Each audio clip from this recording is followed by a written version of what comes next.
Good morning to Prabhu sir, respected teachers and all my dear friends. My name is Vaishnavi from grade 9 and today my friends and I are going to enact the play Julius Caesar by William Shakespeare.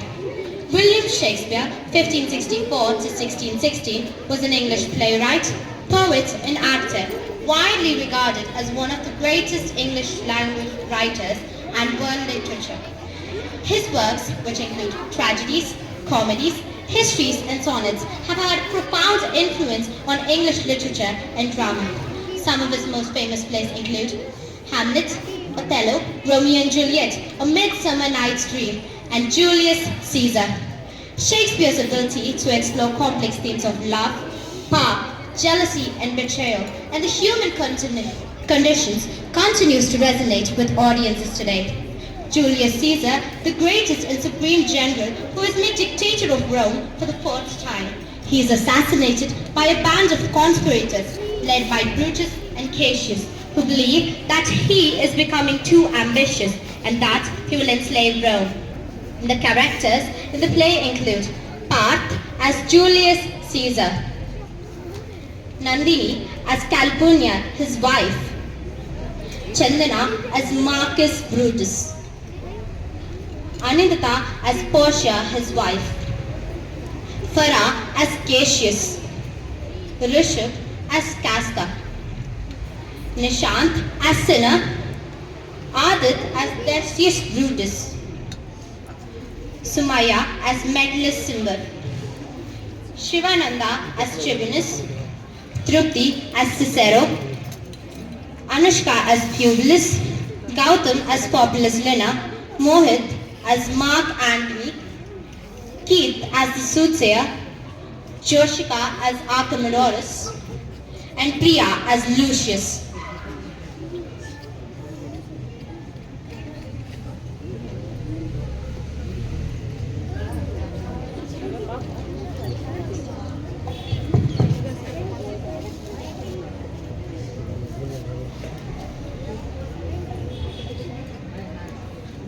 The play, Julius Caesar, opens with a scene between two Roman tribunes, Flavius and Marcus, and a group of commoners. The commoners are celebrating Caesar's victory over Pompey's sons, but Flavius and Marcus criticize them for their inconsistency, pointing out that they had once previously supported Pompey. They fear Cassius' growing power and influence. To weaken him, they restore his decorations from his statues. Caesar enters with his entourage, and the soothsayer warns him to beware the ides of March, but Caesar arrogantly dismisses this warning. The scene shifts to a conversation between Cassius and Brutus. Cassius tries to persuade Brutus that Caesar's ambition threatens the freedom of Rome and implies that he is going to enslave Rome. Now, let us see how the ninth graders will enact this scene.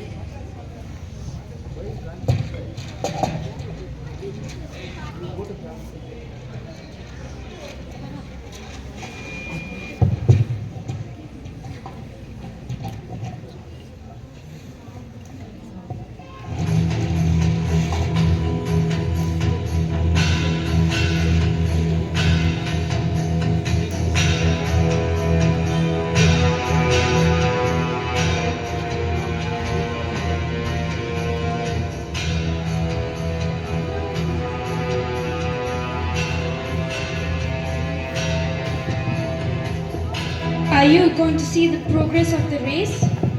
No, I will not. Do go, I beg of you. Well, I'm not in the mood for games or frivolous pursuits. I do lack the lively temperament which Antony has. So, let me not be a hindrance to you, Cassius. I therefore say goodbye to you now. Brutus, I have been observing your manner lately. Your manner has become hard and distant. I'm not receiving from you the kind and gentle looks of friendship I was used to. What's the matter? Cassius, do not be mistaken. The reason for my harsh and changed behavior is not because I do not love you, but because I'm experiencing internal conflict. which is also the reason for my harsh and cold behavior towards all of my friends, who should not be bothered about it, neither feel like I'm neglecting them. As Brutus, being torn apart by conflicting passions, forgets to pay his customary respect and outward courtesies to others. Then, Brutus, I have mistaken your feelings. Tell me, Brutus, can you see your reflection? No, for the eye cannot see its reflection without being reflected by another object.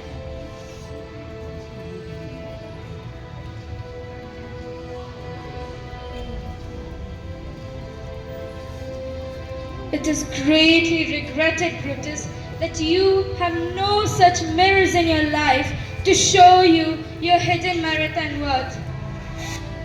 Brutus, I shall serve as your mirror to reveal things about you you were unaware of.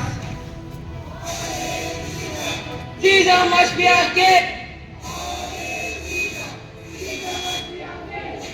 What is the meaning of this shouting? Looks like people are choosing Caesar for their king. So you really fear Caesar becoming the king, is it? No, I do not favor him, though I love him well. You have retained me for a long time now. What is it that you want to talk to me about? Oh, Brutus, I have known you both internally and externally. Honor is the subject of my story. Brutus, I don't know about other men, but according to me, I would rather die than live in constant fear of Caesar, who is no better than myself. Hey! Another general shout from the people. Looks like fresh honors being conferred upon Caesar. Why? Caesar stands over a narrow world like the statue of Colossus with his huge legs apart. And we small people are made to walk through the arch of his legs and look for nothing but a dishonorable death. Men at some point of their lives are the makers of their own destiny.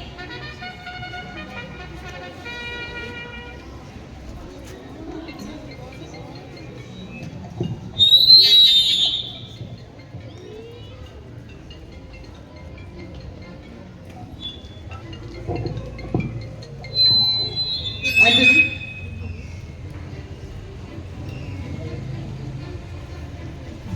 Yes, Caesar. I would like to be surrounded with men who are fat, men with smoothly brushed hair, and of the type who sleep soundly at night. Cassius over there is thin and starved. He thinks too much.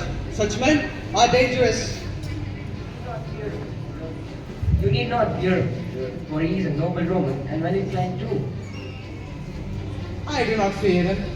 Yet, if it were in my nature to fear, I do not know any man that I want to avoid than that being Cassius.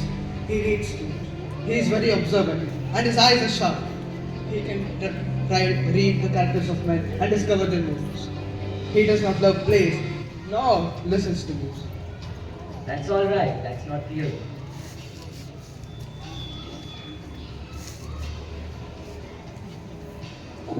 Casca will tell us what happened. You pulled me by the sleeve. Do you wish to speak to me? Yes, Casca. Tell us what happened that made Caesar look so sad. Why? Were you not present at the feast? Had I been present, if I were, I wouldn't have asked you about it. I'd rather be hanged than to press the manner of it. It was pure foolery, and I really didn't carefully notice it. But I saw Mark Antony offer him a crown, and he rejected it. But it was hardly a crown. It was one of those garlands. As I said, he rejected it. The crown was offered to him again, and he rejected it. But in my opinion, he would have been glad to have it. The crown was offered to him the third time, and he rejected it. Well, thank you, Casca.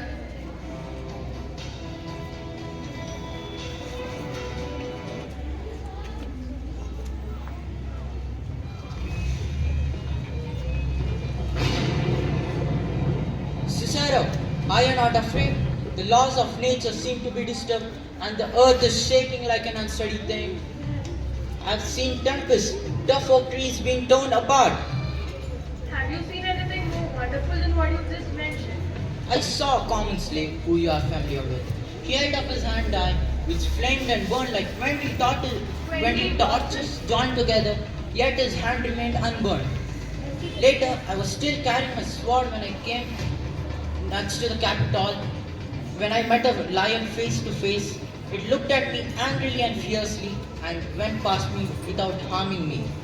Later, I saw a crowd of 100 terrible-looking women, death pale, stating that they had seen men walk up and down the streets, blazing in fire. Indeed, these are twin times, but men may explain these happenings from their own perspective. They may come to conclusions quite different from the real happenings. But is Caesar coming to the Capitol tomorrow? He will, for he asked Antony to send a word to you. He'll be there tomorrow. Alright, Casca. It is not good for us to walk under this disturbed sky. Goodbye, Cicero.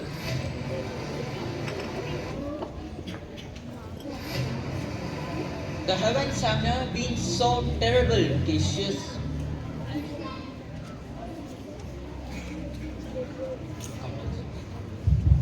You are dull, Casca. You don't possess the liveliness and sparks of a true Roman. Now, Casca, I can name a man who is awful like this knight. A man who is no way superior to us, yet turned into something so terrible like the strange outbreaks of nature. Cassius, I think you're talking about Caesar, are you not? Why then should Caesar behave like a tyrant? For I know he behaves like a pious wolf because Romans are sheep. He behaves like a lion because Romans are deers. Cassius, don't forget you're talking to Casca and to a man who never betrays his friends. I give you my hand fully prepared to join you.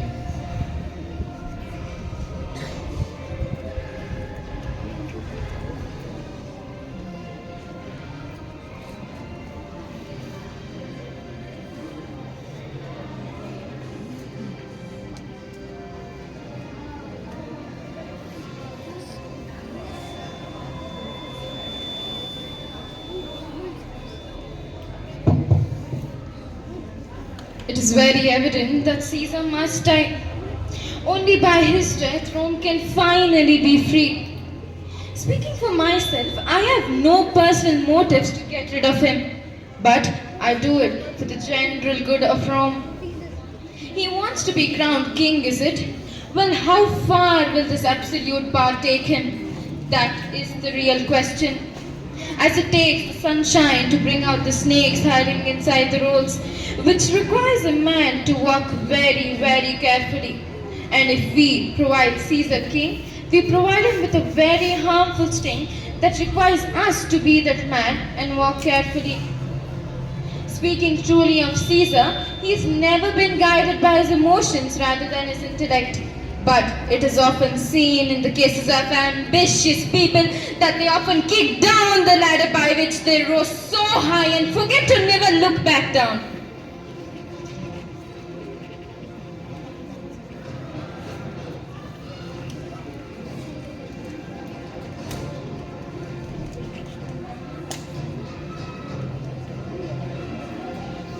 My lord, the travel facilitating your study.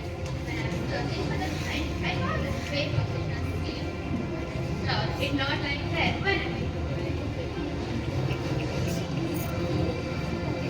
Well, is tomorrow the Ides of March, my boy?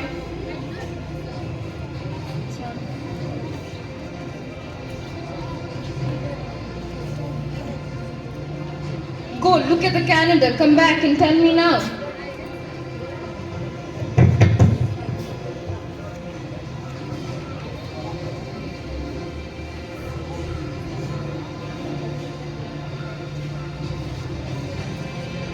Stars that flash across the sky, give me enough light to read this letter.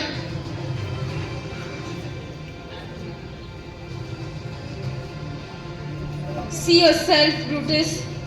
Awake, shall Rome, etc.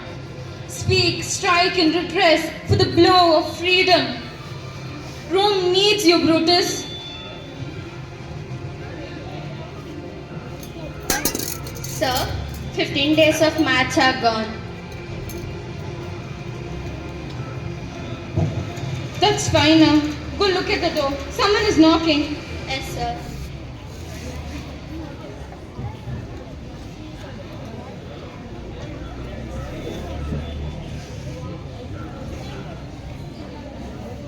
Sir, your dear friend Cassius is at door and desires to see you. Well, is he alone? No, sir, there are more people with him. Do you know who they are? No, sir, their hats are pulled down over their ears and their faces are hidden with their cloaks. By what means can I see them? They must be the conspirators. Just let them in.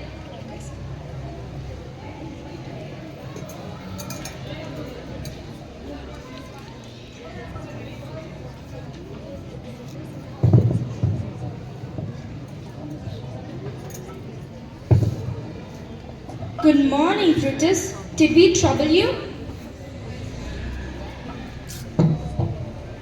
Well, no. I've been up for an hour and awake all night. Do I know these men who are with you? Yes, you know everyone. There is no one here who does not honor you. Let me introduce you to Trebonius, Casca, Decius Brutus, Cinna, and Metlasimba. Well, I'm pleasure to meet all of you. Give me your hands one by one. Let us all take an oath to decide No, what. not an oath. If the troubled looks of men, the sufferings of our soul, and the evils of time, if these motives not enough to bind us together, then this discussion will end here. Is it agreed that no other man is to be harmed but Caesar himself? That's a good point, Decius. Mark Antony, who is a trusted and beloved man of Caesar, shall not be left. He is a keen plotter and will gather men and resources in the future to annoy us. To prevent this, let us kill both Mark Antony and Caesar together. I fear Mark Antony because of the deep-rooted love he bears for Caesar. There's no need to fear. Do not kill him, for he will live on to laugh at this business afterwards. But it is not certain if Caesar would come to the Senate tomorrow, because these days he has grown superstitious. It may be because of the supernatural happenings that he may not come to the Capitol tomorrow. You need not to be afraid of that. Even if he decided not to come, I shall bring him to the capital.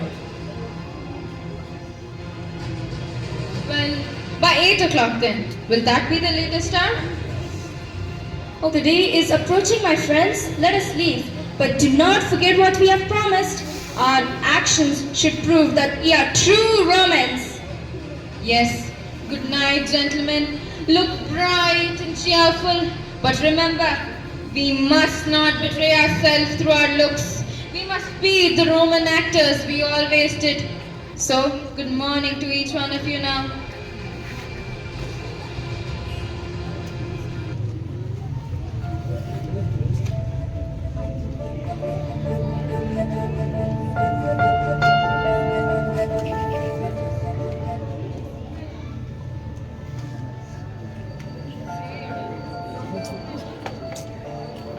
Why, Portia? Why are you out of bed so early? You are too weak in health to be exposed to such a damp and cold morning. The exposure is also not good for your health. It was very unkind of you, Brutus, to leave me in my bed alone. Last evening, too, at supper, you suddenly left the table, walked about the room with your arms folded together as if deeply absorbed in your thoughts. When I asked you what the matter was, you looked angrily at me. And when I urged you further, you scratched your head and then very impatiently stamped your foot. There's nothing the matter with me, Portia. It is just that I'm simply not feeling well. I know you're a wise man, and if there's anything wrong with your health, you take steps to help her right.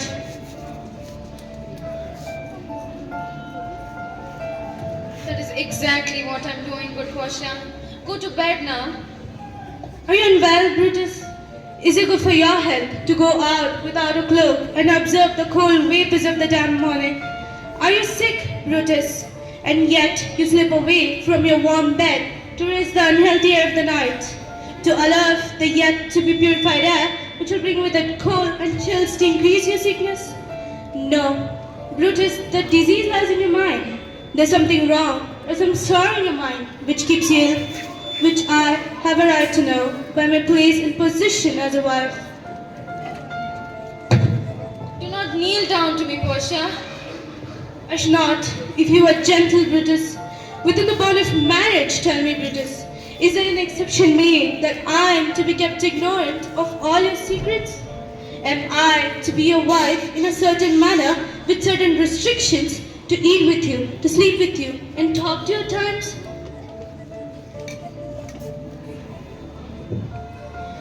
You are my wife, true and honorable. I value you more than I value my life.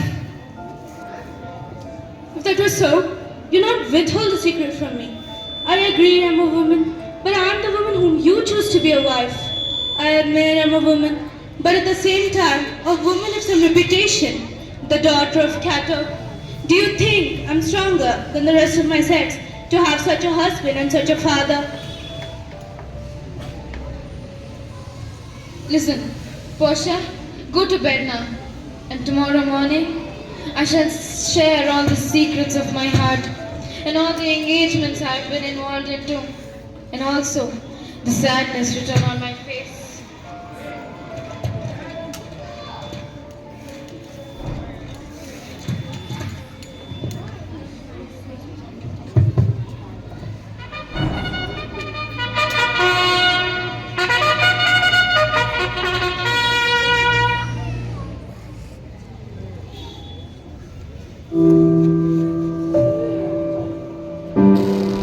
This night has been a great disturbance in both heaven and earth. Thrice Calpurnia cried out in his sleep, "Help, help, they're murdering Caesar." Who's that outside? Go, tell the priest to sacrifice an animal to the gods, and tell me the result what they give. Very well.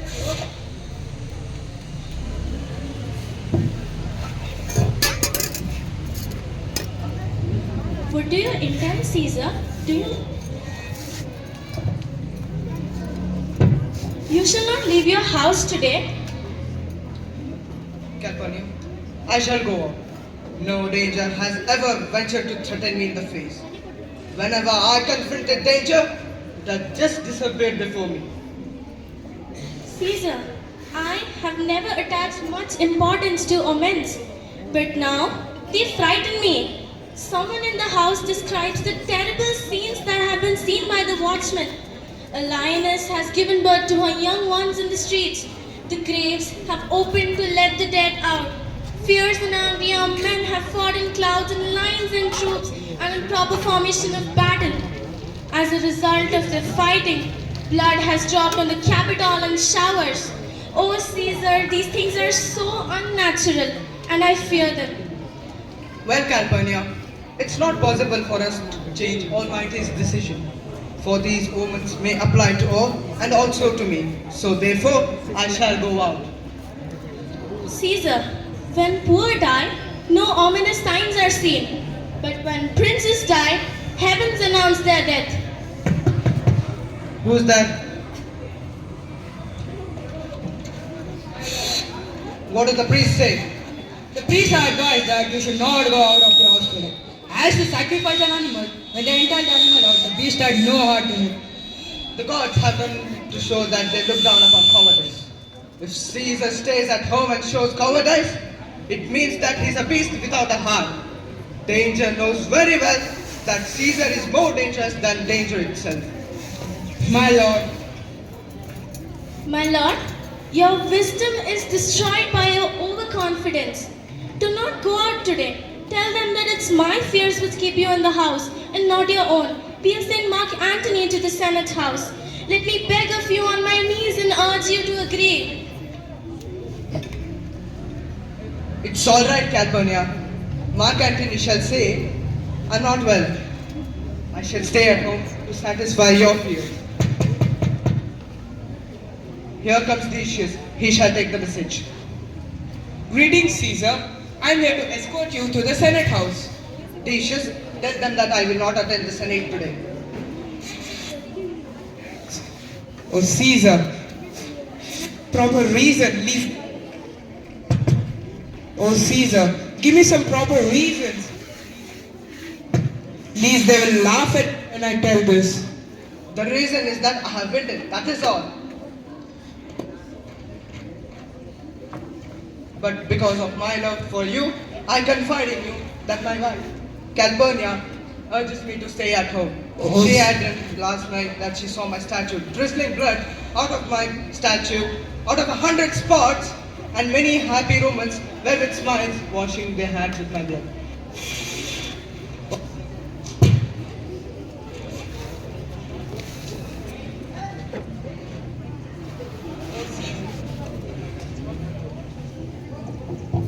Oh Caesar, it's just a wrong interpretation of Calpurnia's dream.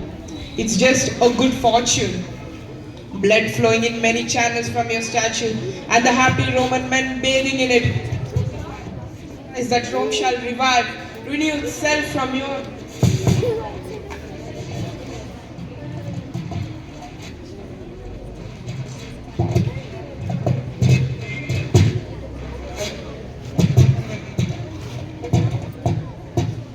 And the Roman men of Rome revive. This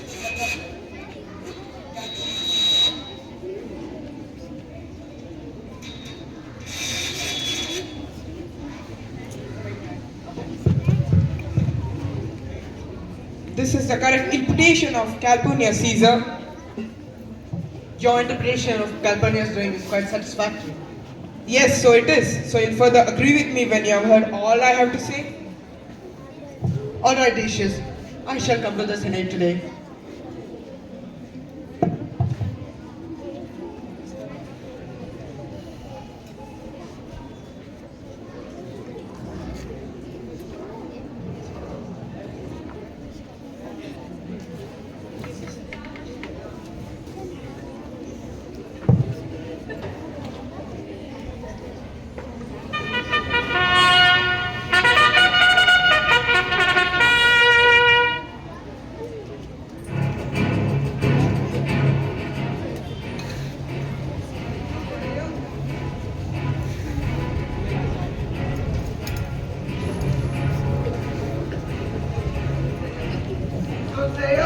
Yes.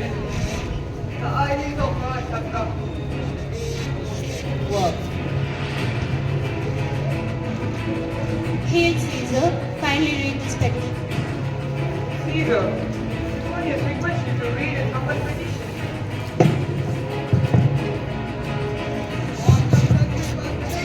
Well, with the last to receive attention.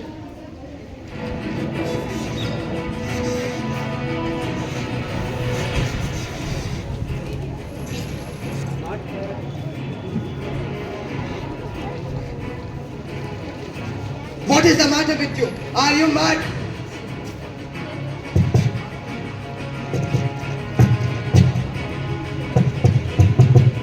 Get back, fellow, and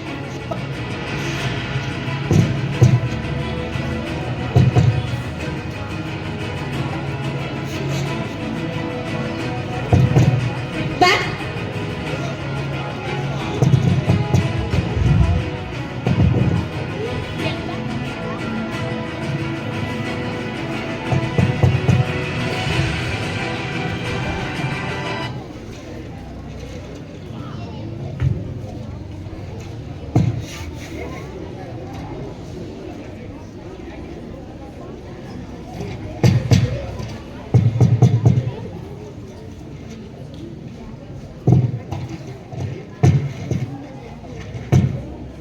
Get back, fellow, and make room for others.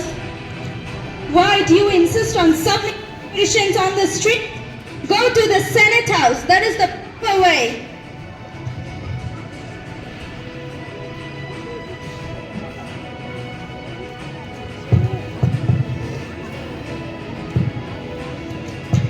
I wish you success in your enterprise today. What enterprise, Populus? Fare you well.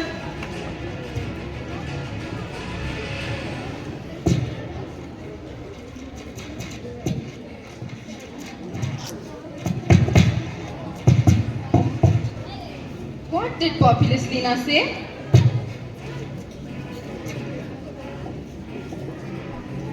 He wishes us success in our enterprise. Brutus, I'm afraid our plot is discovered. See how he goes towards Caesar. Keep an eye on him.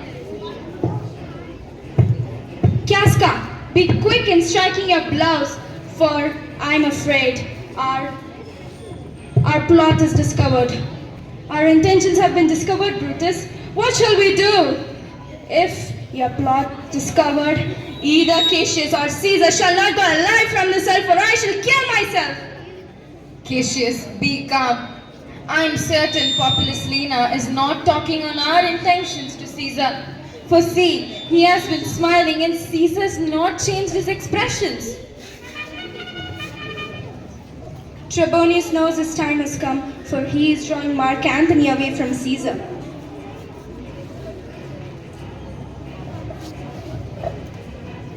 Where is Melissimba? Let him go soon and make his petition to Caesar. He's already addressing Caesar. Go near him and support him. Yes. Casca, remember,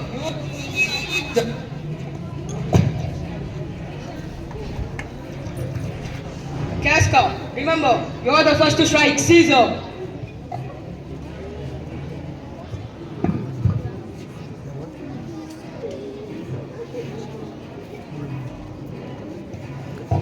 Are we all ready? What wrongs and grievances are there that must be set right by Caesar and his Senate? Most high, most mighty, and most powerful Caesar, Metlessymba approaches your throne with a humble heart. Metlessymba goes down on his knees before you. I must not permit you, Simba, to name these stoopings, bows, and salutations may have effect on ordinary men and fill their hearts with pride. This show of humility may make them change predestined things and ancient laws into rules of children's game which can be broken at will. Do not think that Caesar is so foolish that he can be swayed from the proper course. Caesar does not have the blood of fools in his veins that he can be melted by sweet words that melt fools. Your brother has been banished by the law, and if you beg for his pardon, I shall kick you like a dog out of my way. You ought to know that Caesar does no wrong, nor shall he be persuaded to change his sentence against your brother without sufficient reason. Is there no one with a voice more worthy than my own to sound more sweetly in Caesar's ear for the recall of my banished brother?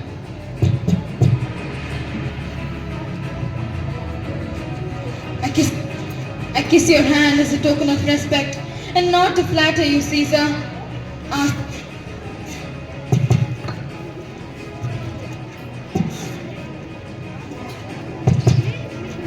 I kiss your hand as a token of respect, and not to flatter you, Caesar, asking if Publius Simba may immediately have freedom by being released from banishment. What, you Brutus?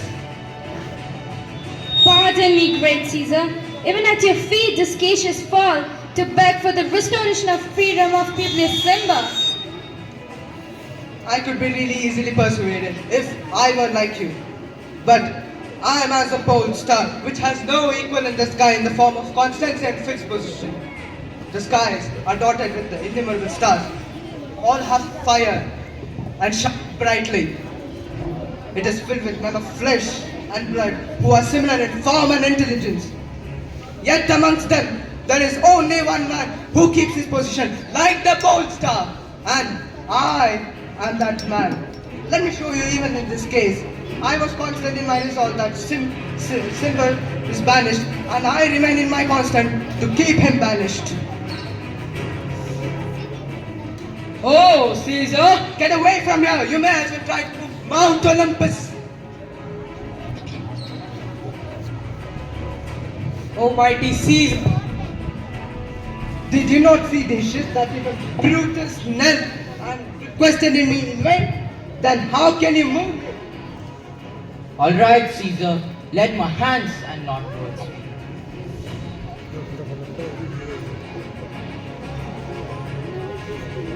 Et tu, Brute? Liberty! Freedom! Tyranny is dead! Let us go to the public places, in the marketplaces, and proclaim that we have gained liberty, freedom, and equality. People and members of the Senate, do not run away. Stay where you are. Do not have any fears. Caesar has paid for his ambition. Please go to the platform, Brutus. Lucius also. Then I shall take these to the marketplace. And I'll take the rest.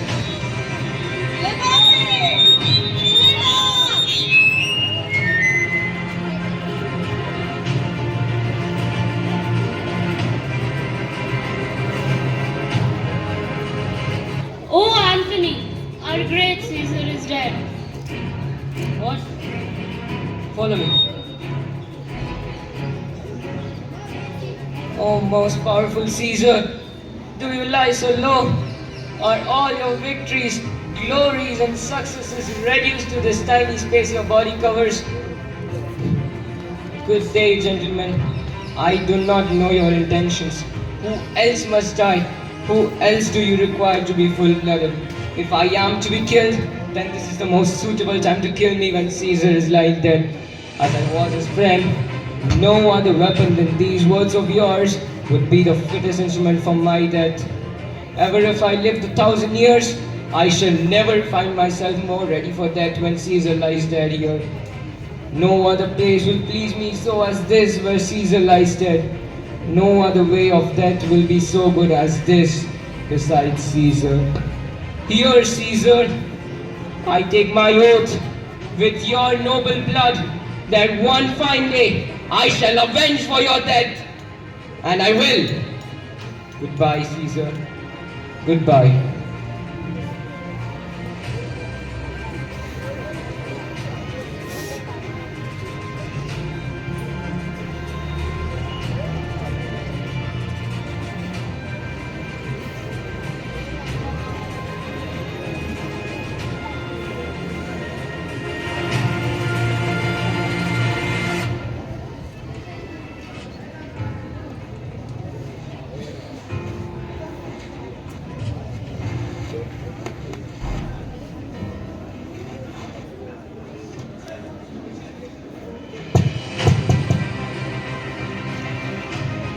In the end of Julius Caesar, the plague, the conspirators, Brutus and Cassius are driven from Rome after Caesar's assassination and eventually meet Mark Antony and Octavius in 2 battles at Philippi.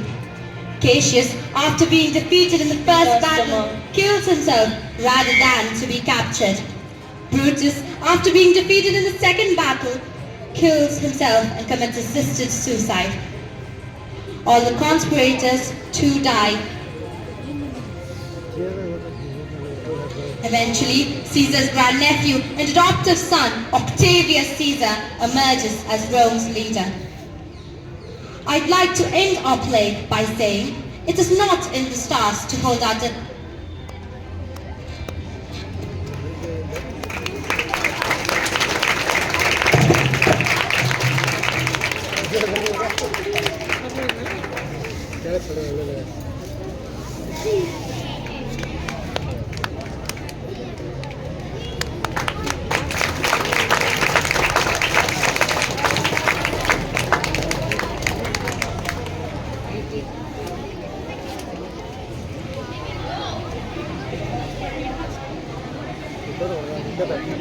ಇಲ್ಲ ಇಲ್ಲ ಬಂದ್ಮೇಲೆ